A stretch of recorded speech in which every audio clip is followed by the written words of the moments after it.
Victoria Reed served him divorce papers like a receipt for a life she thought he could not afford.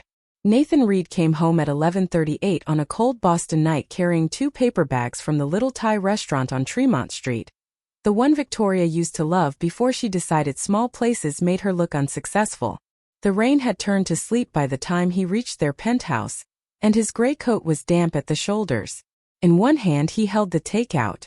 In the other, he carried a small bottle of ginger tea from the pharmacy because Victoria had texted that morning saying she had a headache. He still remembered things like that.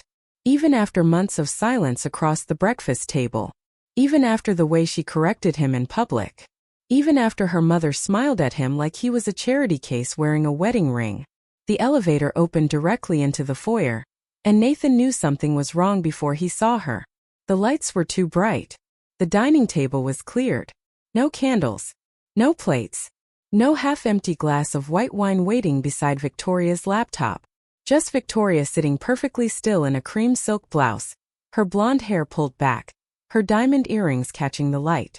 Beside her sat a man in a charcoal suit with a leather folder closed in front of him. Not a guest. Not a friend. A lawyer. Nathan stopped with the paper bag still in his hand.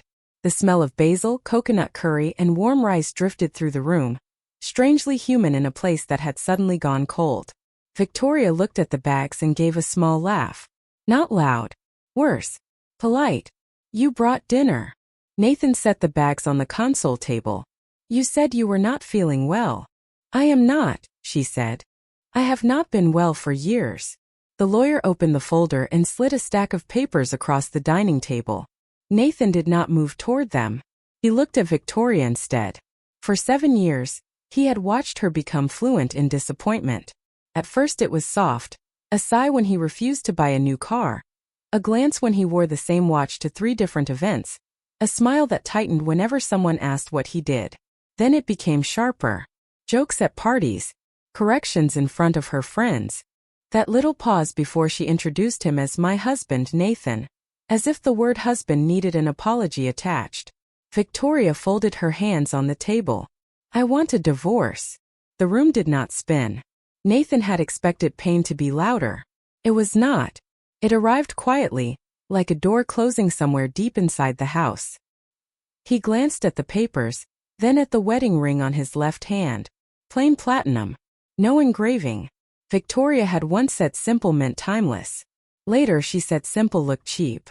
Is this what you really want? He asked. Victoria leaned back, relieved by how calm he sounded, mistaking restraint for weakness the way she always had. Yes. I am tired of being married to a man people pity. The lawyer looked down at his pen. Nathan stayed still. People. My family. My friends. Everyone who has watched me carry this marriage while you hide behind quiet dignity and that old coat. Her eyes dropped to his wrist. The watch was there, scratched steel brown leather strap, the last thing his father had given him before he died. You never wanted more, she said. You never fought for status. You never understood what it takes to belong in my world. Nathan ran his thumb once over the edge of the watch. He could almost hear his father's voice from years ago, low and tired in a hospital room. Let them love you before they learn what you own. He had tried. God, he had tried. Victoria pushed the papers closer. The terms are generous. You keep your personal belongings, your car, and a modest settlement. You leave the penthouse by the end of the month. No public statements. No claims against my family assets. No unnecessary drama. Nathan finally stepped to the table and picked up the first page. Divorce complaint. Asset waiver. Confidentiality agreement. His name appeared again and again, placed carefully beneath language designed to make him disappear politely. You prepared all of this without speaking to me. I knew you would make it sentimental. She smiled then, beautiful and empty. This is the first smart thing I have done in years. Nathan looked at the woman he had once believed saw past his silence. Then he placed the page back on the table. I will have my attorney review it. Victoria's smile faded just enough. Nathan, do not make this harder than it has to be. You do not have the resources for a fight. He picked up the takeout bags again, walked to the kitchen and set them on the counter with care. Something about the small ordinary motion unsettled her more than anger would have. "Good night, Victoria," he said. She stared at him. "That is all." Nathan turned toward the hallway, his old watch catching the light. "No," he said quietly. "That is the beginning." And what Victoria Reed did not know was that the divorce papers she thought would bury him were about to open the one file she had spent her entire life praying no one would ever read. Nathan spent the first night of his divorce in the guest room, not because Victoria told him to, but because he no longer wanted to sleep beside a person who had mistaken his patience for poverty. The room faced the Charles River, and through the tall windows, Boston glittered in broken lines of gold and white. He sat on the edge of the bed with his damp coat folded beside him, his father's watch resting heavy on his wrist. The second hand ticked softly, steady as a promise. When Nathan was 22, his father had taken that watch off in a hospital room and pressed it into his palm. The man who had built Reedstone Capital from one small office and a borrowed desk had looked nothing like the empire he owned. No cameras, no bodyguards, no need to turn wealth into noise. "Money is a mirror," his father had whispered. "It shows you who people were before they knew you had it." Nathan had not understood then. Not fully. Years later, when Reedstone grew into one of the most private investment firms in New England, when its holdings quietly touched hotels, hospitals, apartment developments, logistics companies, and technology startups across the country, Nathan understood too well. People changed when they saw the numbers. Their voices softened. Their backs straightened. Their affection became careful, calculated, rehearsed. So when he met Victoria at a museum fundraiser, he gave her the smaller version of himself. A consultant. A quiet investor. A man who preferred old coats, neighborhood restaurants, and walking 4 blocks instead of calling a black car. She laughed at first, calling it refreshing. She said rich men exhausted her. She said she loved that he did not perform. For a while, Nathan believed her. He brought her coffee from corner shops instead of designer cafes. He cooked pasta in her apartment when her charity events ran late.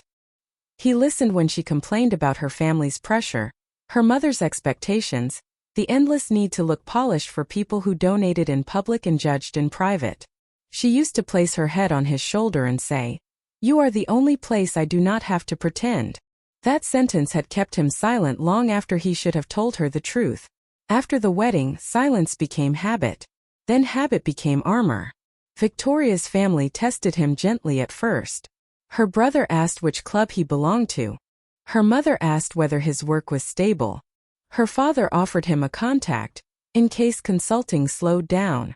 Nathan smiled, thanked them, and let the small insults pass.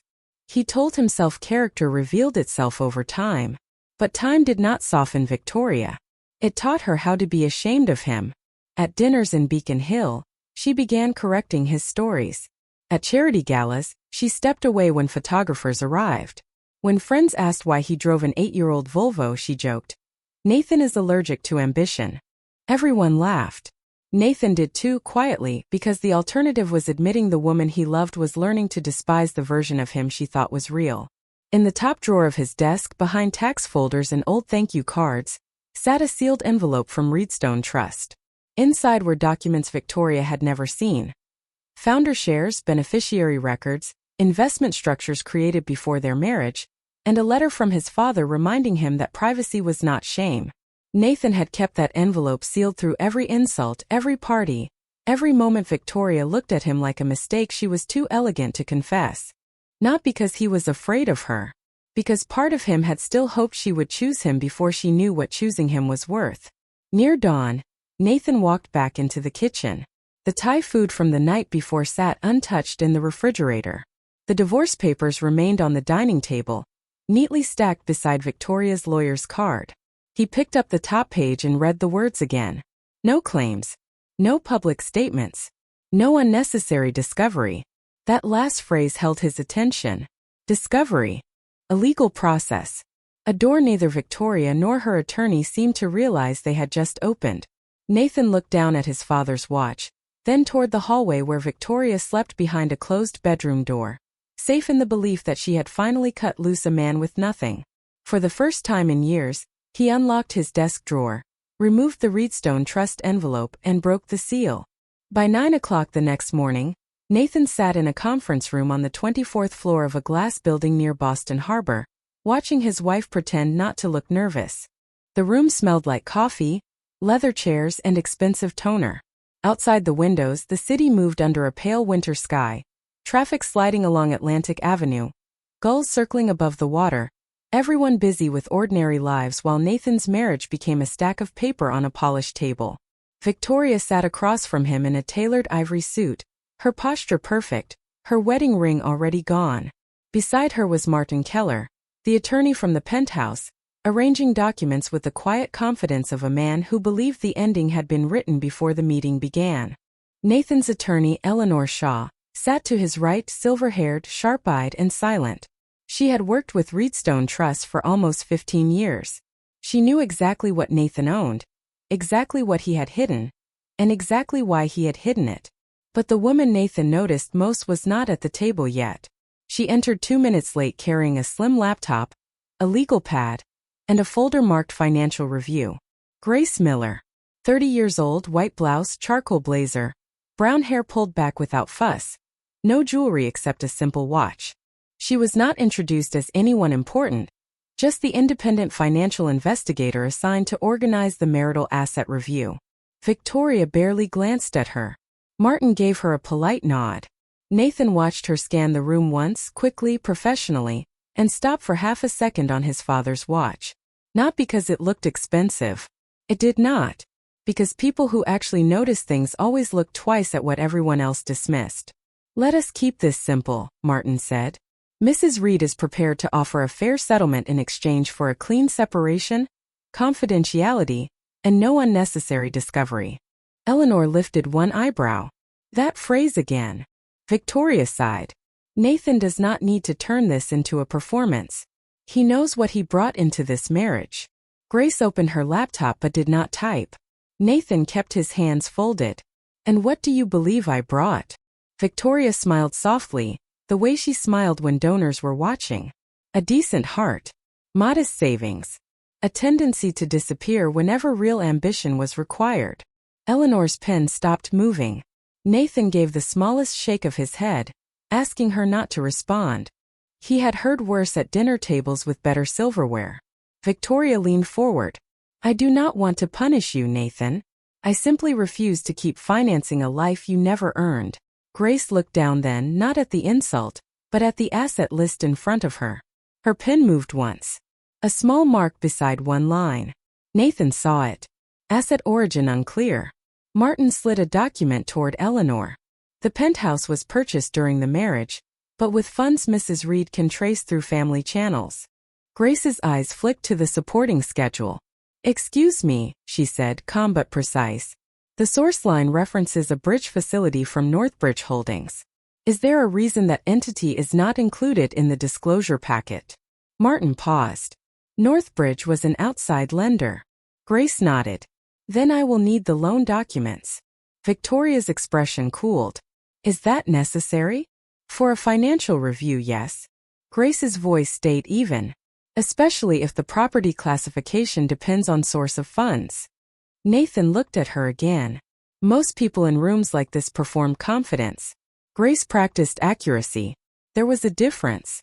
Victoria turned back to him, irritated now. "This is exactly what I wanted to avoid. Dragging strangers through private matters because you cannot accept reality." Nathan said nothing. Silence had always unsettled her, because she needed him small enough to define. Grace continued reviewing the packet. Another mark. Then another. Charity link transfer. Consulting expense. Deferred disclosure. Her face did not change, but something in the room did. Martin noticed first. He reached for one of the schedules, but Grace had already copied the file name into her notes. "Mr. Reed," she said, looking up for the first time directly at Nathan, "do you have independent documentation related to any premarital entities or trusts?" Victoria laughed under her breath. "Trusts? Nathan." Grace did not smile. "Quiet does not mean powerless, Mrs. Reed." The words landed gently, but they changed the air. Nathan felt Eleanor turn toward him, waiting. He opened the leather portfolio in front of him and removed the sealed Reedstone Trust envelope, now cleanly opened along the top. He placed it on the table, not dramatically, not triumphantly, just carefully, as if setting down something old that had waited long enough. Victoria stared at it, confused. Martin's confidence thinned. Grace's eyes moved to the embossed name on the envelope, and for the first time that morning she stopped writing. Nathan looked at Victoria, then at the paper she believed would erase him. "You asked for clean disclosure," he said quietly. "So let us be clean." 2 nights later, Victoria proved she had mistaken delay for defeat. While Nathan stayed in a modest suite at the Boston Harbor Hotel under Eleanor Shaw's advice, Victoria turned their private collapse into a performance at the Whitcomb Club, a limestone building on Beacon Street where old money spoke softly and judged loudly. She called it a freedom dinner. Not a party, she told people, just a few close friends, a graceful transition, a new chapter. But by 8 o'clock, the private dining room was full of donors, cousins, board members from her family foundation, and women who hugged her with careful sympathy while glancing toward the door to see if Nathan would arrive looking broken. Crystal glasses caught the light.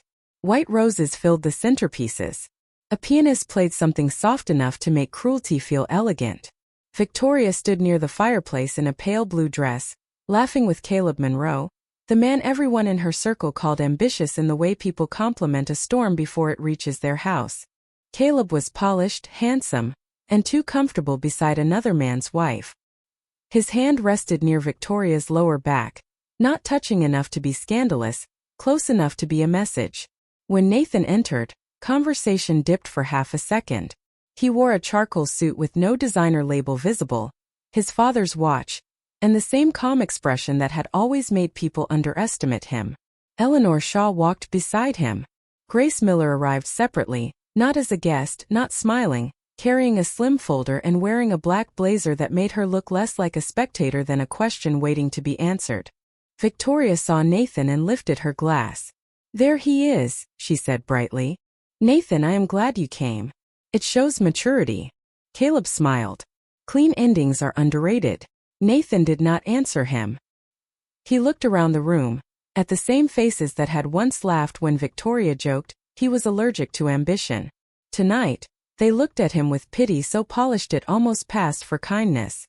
Victoria stepped closer, lowering her voice just enough to seem intimate, while still allowing the nearest guests to hear. "You do not have to stay long." Martin brought the final papers. "Sign, accept the settlement, and we can all stop pretending this was ever a partnership."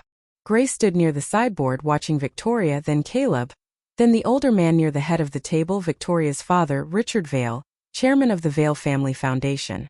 Grace's eyes sharpened when Caleb leaned toward Richard and mentioned a community housing initiative in Roxbury. The phrase was casual. Too casual. She wrote it down. Dinner began like a ceremony for a lie. Victoria spoke about growth, reinvention, choosing a life aligned with one's value. Nobody said divorce. Nobody said betrayal. Nobody said the quiet husband at the far end of the table had once held her while she cried over the same family expectations she now used as a weapon against him. After dessert, Victoria stood and tapped her glass. "Some divorces are not losses," she said, smiling toward Caleb. "Some are upgrades." A few people laughed softly. Nathan looked down at his untouched coffee. Eleanor's jaw tightened. Grace did not look up from her notes. Victoria continued, her voice smooth. "I wish Nathan peace. Truly. But I have learned that compassion should not become a lifetime contract with someone who refuses to rise." Caleb lifted his glass. Patricia Vail, Victoria's mother, dabbed the corner of her mouth as if Nathan's existence had left a stain on the linen.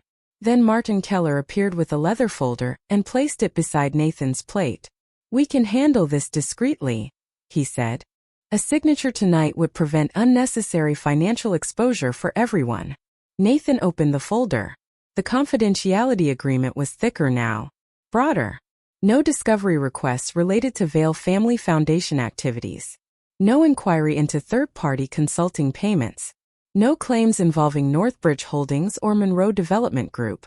Grace finally raised her head. Her eyes moved from the paper to Caleb, then to Victoria. The first crack in the perfect story had just appeared, and it was not hidden well.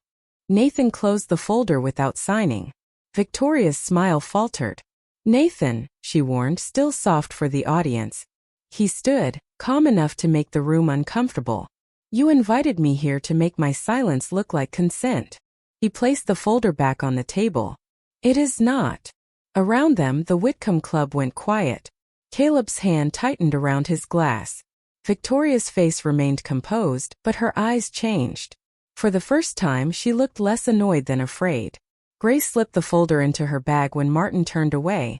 Not stealing, simply preserving the copy he had handed to the wrong table. And Nathan understood then that Victoria's celebration was not confidence. It was panic wearing diamonds. Grace Miller did not sleep after the Whitcomb Club dinner. By midnight, she was back in her small office in Cambridge, shoes off beneath the desk, hair loosened from its careful knot, the copied agreement spread beside her laptop under the clean white light of a banker's lamp. Outside, Massachusetts Avenue had gone quiet.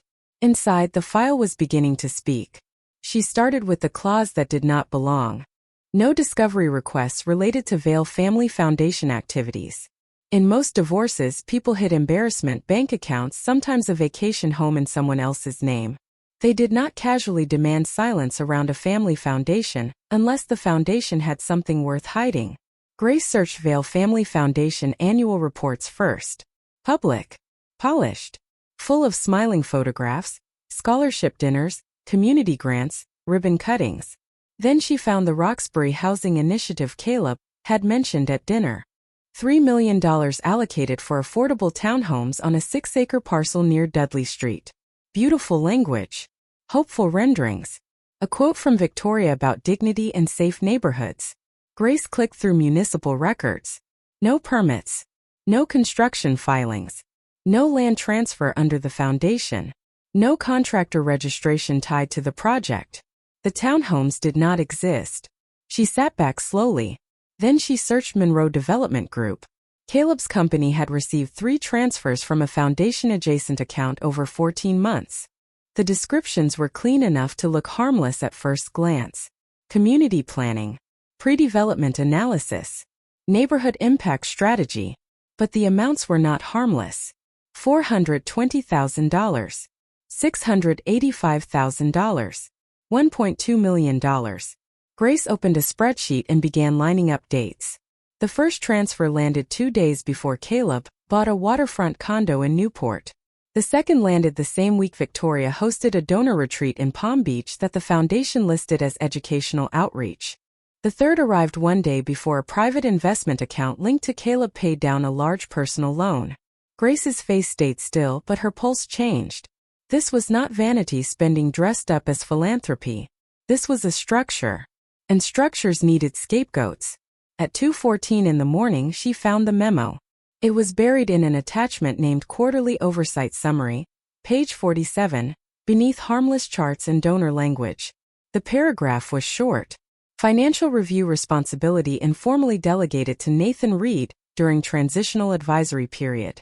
Potential documentation gaps attributed to Mr. Reed's lack of procedural follow-through. Grace read it twice. Then a third time. Nathan had never been listed as a Vail Foundation officer. He had never signed a grant authorization. He had never sat on the housing committee. But there it was, a paper trail prepared in advance not to describe what happened, but to decide who would be blamed when someone finally asked. Her phone buzzed at 2:31. Eleanor Shaw.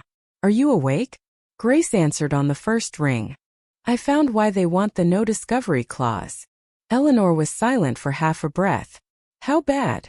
Grace looked at the transfers on her screen, then at the memo with Nathan's name placed like a target. Bad enough that the divorce is not the ending. It is the cover.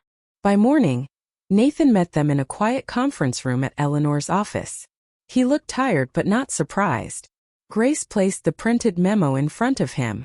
Have you ever worked for the Vail Family Foundation in any formal capacity? He read the paragraph without touching the page. Something passed across his face, not fear, not anger, something older and sadder. No. Have you ever reviewed or approved disbursements for the Roxbury Housing Initiative? No. Grace slid the transfer chart beside it. Then someone wrote this before they needed it. Nathan looked toward the window, where Boston Harbor flashed silver under the morning sun. Victoria once asked me to sit in on a foundation finance call. I declined. She said I was making her look unsupported. Eleanor exhaled through her nose. They wanted proximity. Grace nodded. Enough proximity to imply responsibility. Not enough authority to leave real fingerprints. Nathan ran his thumb over his father's watch. The old habit again. The anchor. She was not just leaving me, he said quietly. She was trying to put me in front of it. Grace met his eyes. Yes. The word should have broken something. Instead, it clarified the room. Nathan sat straighter. The quiet husband Victoria mocked was gone, or maybe he had never been there at all. Maybe he had only been waiting for the truth to require him. Then we request full discovery, he said. Eleanor closed her folder with a precise snap. Grace gathered the papers, but one line from Victoria's dinner speech kept echoing in her mind. Some divorces are not losses. She looked at Nathan, at the watch, at the sealed life now opening around him, and thought Victoria had been right about one thing. This divorce was not a loss. It was the first crack in a wall she had built too close to the truth. The mediation room felt colder than it had the first time, though the thermostat on the wall said 72 degrees. Nathan sat at one end of the long glass table with Eleanor Shaw beside him and Grace Miller 2 seats down. Her laptop open, her files arranged in clean, exact stacks. Across from them, Victoria arrived in a white suit so sharp it looked like armor, Caleb Monroe close behind her, and Martin Keller carrying the confidence of a man who had not yet read the weather correctly. No one ordered coffee. No one made small talk. Even the view of Boston Harbor seemed muted behind the windows, as if the city itself had lowered its voice. Martin opened the meeting with the same smooth tone he had used from the beginning. Mrs. Reed remains willing to resolve this matter privately. The offer is fair. Mr. Reed vacates the penthouse, accepts the settlement, signs the confidentiality agreement, and both parties avoid needless exposure. Eleanor smiled faintly. Needless to whom? Victoria leaned forward. This does not have to become ugly. Nathan looked at the folder in front of her. It became ugly when you put my name inside a foundation file I never touched. For the first time, Caleb's posture changed. Just a fraction. Grace saw it. She always saw the fraction. Martin cleared his throat. Those allegations are premature. Grace turned her laptop slightly toward the room. Then we can begin with the Roxbury Housing Initiative. Victoria's eyes narrowed. That has nothing to do with our marriage. It does, Grace said calmly, because your proposed agreement specifically blocks discovery into Vail Family Foundation activity, third-party consulting payments, Northbridge Holdings, and Monroe Development Group. Those exclusions are unusually targeted. Caleb gave a soft laugh. Targeted by whom? You are seeing ghosts in paperwork. Grace clicked once. A transfer chart appeared on the conference screen. 3 payments. Dates. Amounts. Recipient entity. Monroe Development Group. The room went still in a way Nathan recognized now. Not innocence. Calculation. These payments totaled $2.3 million, Grace said. They were linked publicly to a community housing project that has no permit history, no land transfer, no contractor filings, and no municipal development record. Victoria looked at Martin. Martin looked at Caleb. Caleb looked nowhere. Eleanor placed a copy of the internal memo on the table and slid it forward. And this memo attributes documentation gaps to Mr. Reed despite the fact that he held no role, title, voting authority, or signature power in the foundation. Martin reached for the memo, but Grace spoke before he could control the pace. We also have the timeline showing the first transfer preceded Mr. Monroe's Newport condo purchase.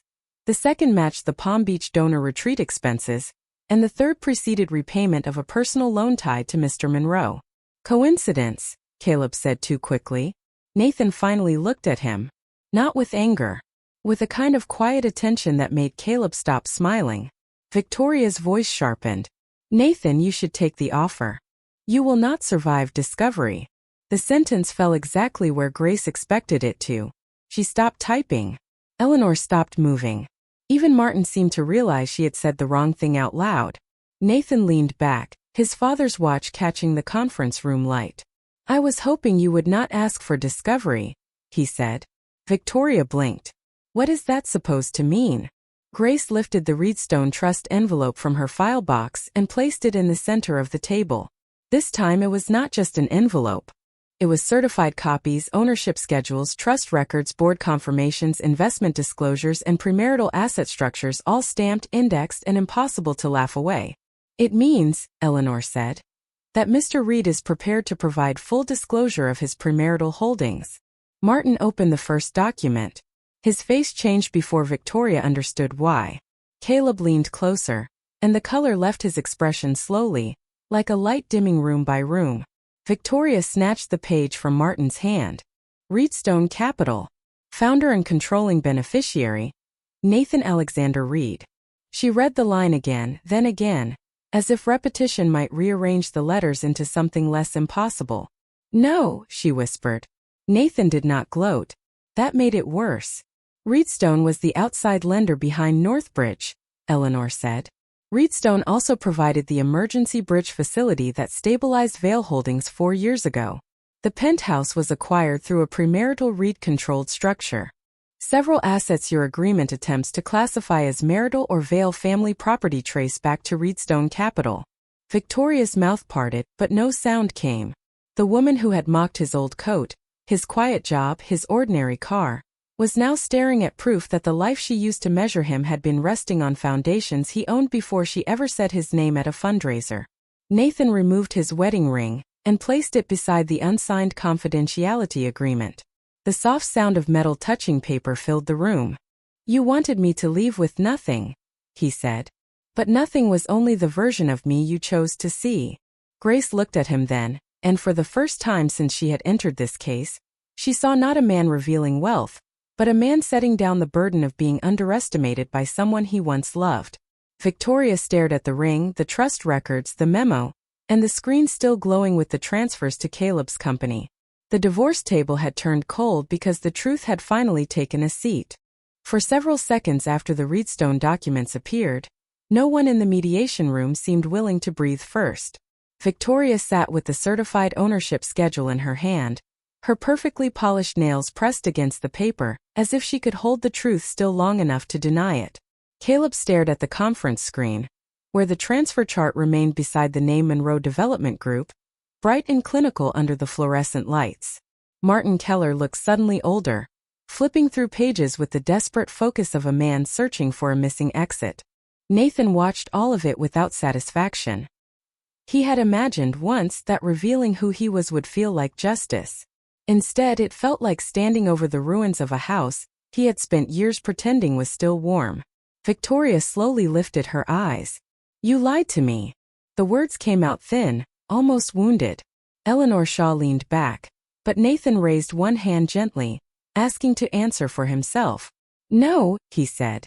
I gave you every chance to know me without a balance sheet attached. Victoria laughed once, brittle and quiet. You let me look foolish. You called me foolish when you thought I had nothing. Her face tightened. Do not twist this. Grace sat 2 seats away, silent, but her pen rested over a printed email log. She had been waiting for Martin to object, for Caleb to interrupt, for Victoria to regain her performance voice. None of them did. So she moved the next piece forward. There is more. Caleb's head snapped toward her. This is a marital mediation, not a foundation audit. Grace looked at him. Then it is unfortunate that the proposed marital agreement tried to silence foundation discovery. She placed 3 printed emails on the table. The first was from Victoria to Caleb, dated 6 weeks earlier. The second from Caleb to an accountant tied to Monroe Development Group. The third from Victoria again, shorter, colder, impossible to misunderstand. Eleanor slid copies to Martin and Victoria. Martin read first. His complexion changed.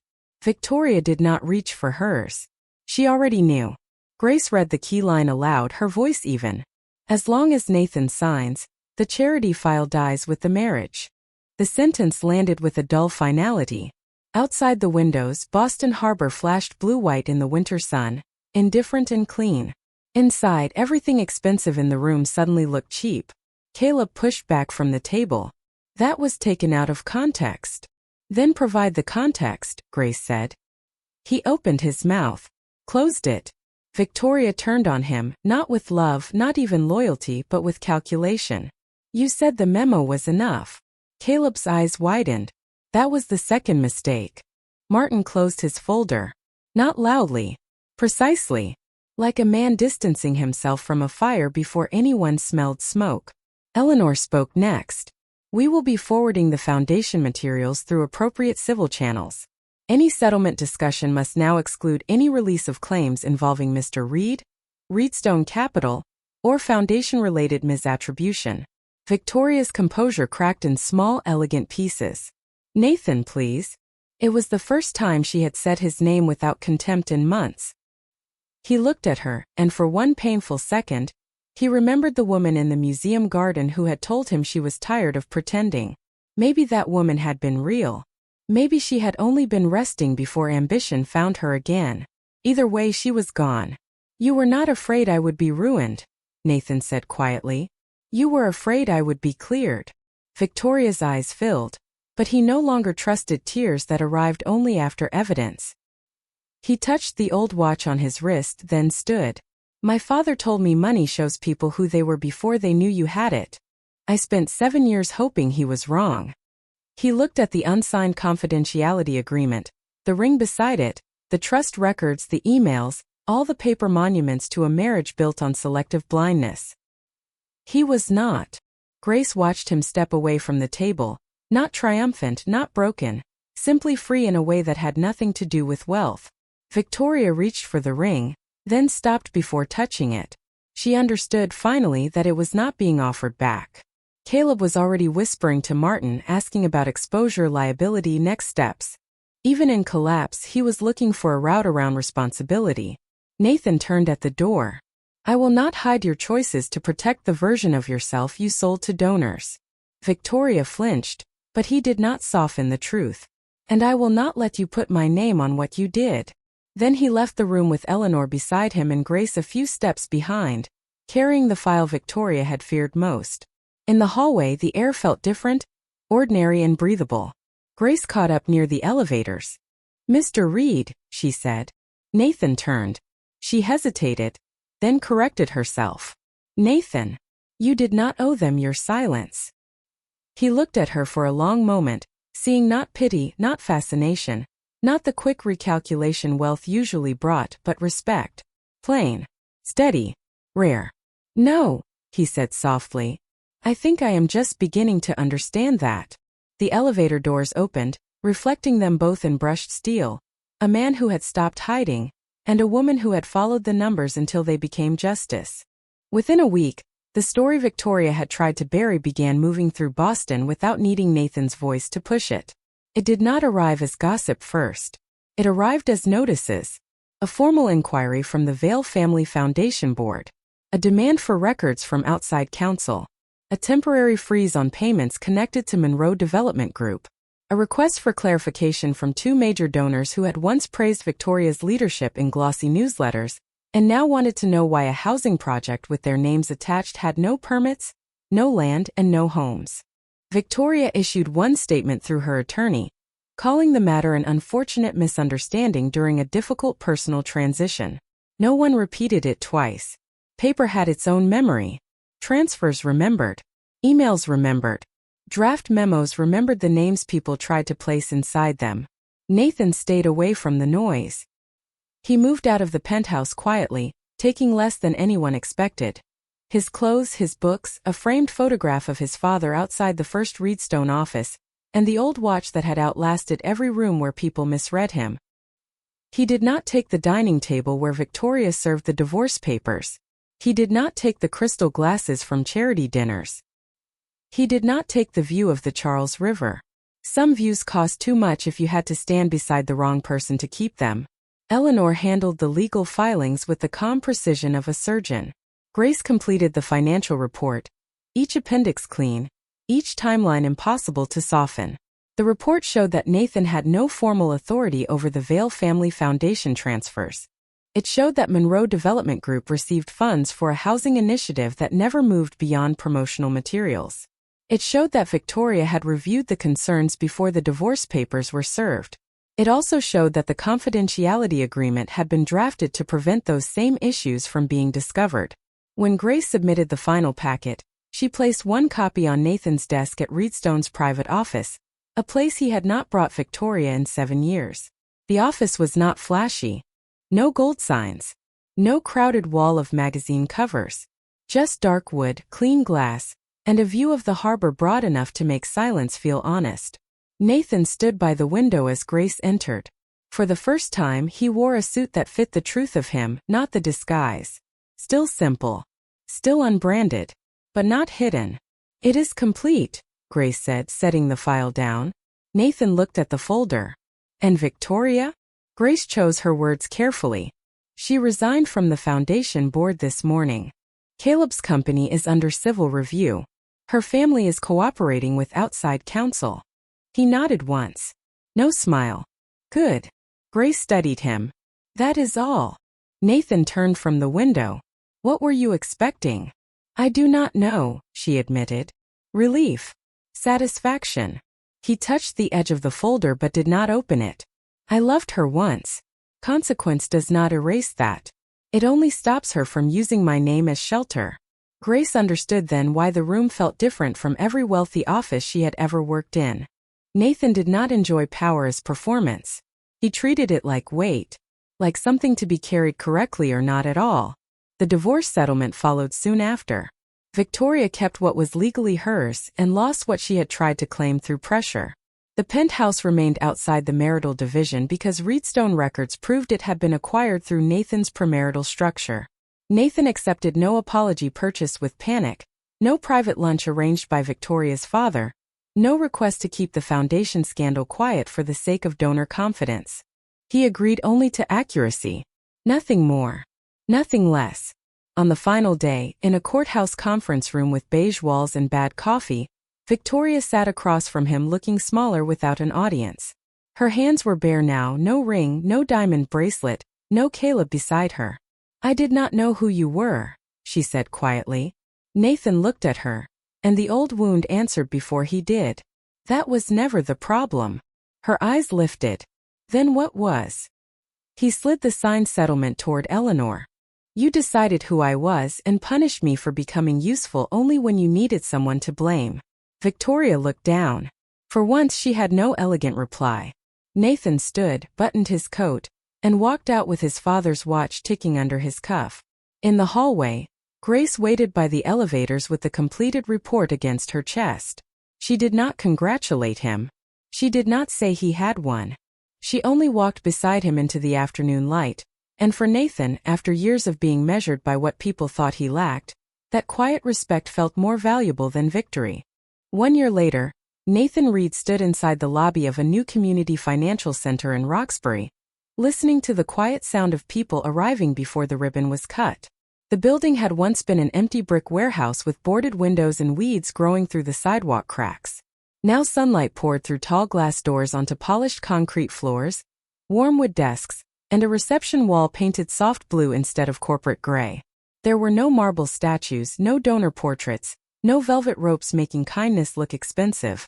Just open tables, private counseling rooms, a small legal clinic, and a brass plaque near the entrance that read, Reedstone Community Financial Center, founded by Nathan Reed. Nathan touched the edge of the plaque with 2 fingers and thought of his father's watch, still ticking under his cuff. For years, he had believed hiding his name protected him. Maybe it had protected his money. It had not protected his heart. It had not protected him from being loved conditionally, measured incorrectly, and dismissed by a woman who mistook quietness for absence. The divorce had taken less from him than the marriage had. It took the penthouse, the parties, the careful dinners where he swallowed insults with mineral water. But it gave him back something he had not realized he had misplaced, the right to stand in his own life without apology. Behind him, Eleanor Shaw spoke with the local nonprofit director. Across the room, a group of staff arranged folders for the first workshop on financial manipulation and divorce recovery. Nathan had insisted the center serve people who were not usually invited into clean rooms with good lighting and patient experts. Men and women leaving controlling marriages. Small business owners whose partners hid debt. Parents trying to understand bank statements after years of being told not to worry about money. He knew what financial silence could do to a person. He knew how easily shame could be dressed as generosity. The front doors opened and Grace Miller stepped inside carrying a simple leather folder and a paper cup of coffee. She wore a navy dress under a camel coat, her hair loose around her shoulders, her expression softer than it had been in conference rooms where every number had a consequence. Nathan saw several people recognize her from the case coverage, but she did not pause for attention. She walked straight to him. "You put your name on the wall," she said. Nathan looked back at the plaque. "It seemed time." Grace smiled. "Your father would have liked that." The words caught him unexpectedly. Not because they were dramatic, because they were true. "I think he would have asked why it took me so long." Good fathers usually save the hardest questions for the quietest moments. Nathan looked at her, then really looked. Grace had never treated his wealth like a revelation that changed his value. When she first met him, he had been a quiet husband in an old coat. When the trust records came out, she had not softened her voice or brightened her eyes or rearranged herself around the numbers. She had simply kept following the truth. That kind of steadiness was rarer than money. The ceremony began without extravagance. A city councilwoman spoke about access. A nonprofit director spoke about dignity. Eleanor spoke briefly, which everyone later agreed was the most surprising miracle of the morning. Then Nathan stepped to the small podium. For a second, the room blurred into another table, another stack of papers, another woman telling him he would leave with nothing. He glanced down at his father's watch. The second hand moved forward. So did he. This center exists because too many people are taught that money is too complicated for them to understand, too private for them to question, or too powerful for them to challenge, he said. "I used to believe silence was protection.